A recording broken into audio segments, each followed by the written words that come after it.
మనకి ఇలా పాలు ఉంటాయి కదా, ఈ పాలని ఫ్రిడ్జ్లో పెడితే పచ్చి పాలకు కూడా పైన మీగడలాగా పేరుకుంటుందండి.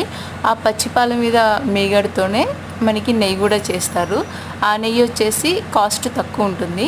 అలా కాకుండా ఇలా కాగబెట్టేసేసి వాటిని తోడేసిన తర్వాత దాని మీద వచ్చిన పెరుగు మీద వచ్చిన మీగడతో చేసే నెయ్యికి ఒక ప్రైస్ ఉంటుందండి. ఇది కొంచెం కాస్ట్ ఎక్కువ ఉంటుంది. ఇలాగా పెరుగు మీద వచ్చిన మీగడతో చేసిన నెయ్యి వచ్చేసి కేజీ 1200 అలా పడుతుంది.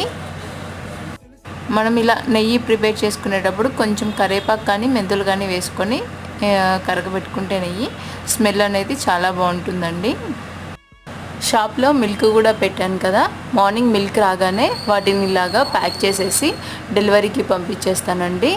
ఈ షాప్లోనే కుండ పెరుగు కూడా అమ్ముతాము, ఇలా ప్యూర్ నెయ్యి కూడా అమ్ముతామండి.